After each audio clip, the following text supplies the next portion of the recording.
home with a few hours myself. The kids are out, and this week has flown by. I didn't show up online so much this week. I even had a friend who messaged me being like, "Are you okay?" So I wasn't showing up on stories, but I was so in client delivery mode. And I think that is important, because a lot of times we can get stuck into these cycles of like output, get clients in, and then deliver on projects, and then realize, oh, we need to market again to get more sales, get more clients, get more business. I'm going to be launching something at the end of this month. So I'm currently working behind the scenes or getting on the content ready for that. I think so often, like, we have ideas about what we want to launch. We create without telling anyone about it. Then by the time it gets to launch, we're like, we've got this new thing, but no one's even aware of what it is. We haven't had the time to like warm people up to it, to share our knowledge, to share our expertise on it, and to share why they might want to join. So it's slightly different with one-to-one, although I do actually recommend having a launch strategy around your one-to-one, because I think that otherwise you only promote it. And like, oftentimes we'll have a launch strategy for our group programs or a program or a course, but then we don't for our one-to-one. And one of the reasons I came to Human Design was because I was stuck in a job that I didn't love. And I knew that I was here to do something different. I wanted to do something that had like the purpose, more than just putting money into shareholders' pockets. When I found Human Design, I just wanted to learn more about it. It was funny because quite typically, like as a projector, we're drawn to these systems to help us better understand ourselves. And at the time, I was looking for purpose, direction, clarity, which is very typical of having an open identity center, like questioning your life purpose, questioning like, what's my next step? And I'd kind of got fixated on that. And at the beginning, I would do a lot of readings on helping people find their direction, helping people find their purpose.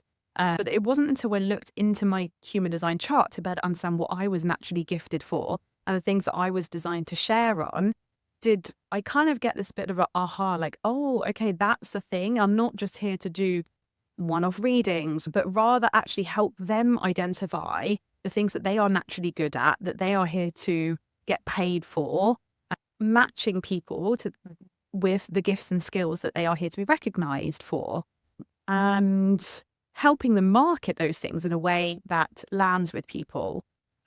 Your channels help you recognize what you're here to be gifted at, what you're here to sell to people, how you were designed to do it. So I was listening as somebody who had a 6-2 profile into the things that people were saying, oh, you're naturally good at this, or you explain this in a way that other people don't. Content was one of the things that I love doing, and people were saying, oh, I get the way that you explain it. So I was attuned to what people saw in me, because as a projector, I'm not very good at seeing myself, because our aura is focused and penetrates the other. Therefore, there's no energetic mechanism to see ourselves. We struggle to see ourselves.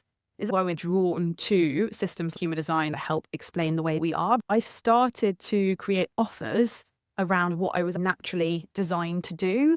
And that was when everything started to click in my business. I started to shift my content strategy around the way that I was naturally designed to express myself.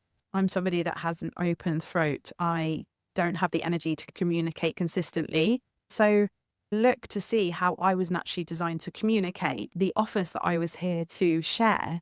And that was the first time I built real confidence in what I was sharing and what I had to offer. I think people aren't just drawn to you for the thing you are selling. Feel the energy, confidence in you, that they're learning something new and different, and hope there's a different way to do things. Design is a great example of that, because we often hear about people talking about strategies that have worked for other people, but not for themselves. I'm so sure of these years and years to come being the ones where people are just going to attune way more to their own blueprints, way more to their own way of doing things, and turning down the noise on outside authorities.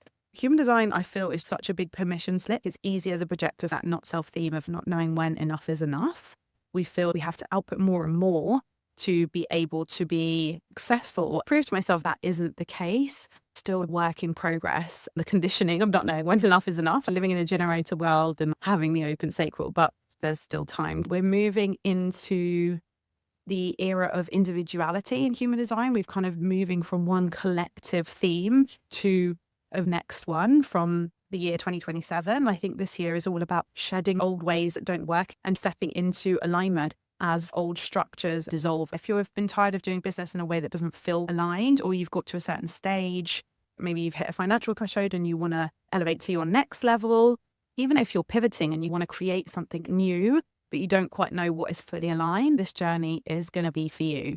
I'm really excited to start sharing more content on it. I will be doing different types of content that will mostly focus on attracting people through storytelling, nurturing through sharing where I'm at, what I'm struggling with, what's going well, what's not working, sharing my knowledge and expertise, positioning myself, sharing the receipts, deliverables, what you're going to learn about.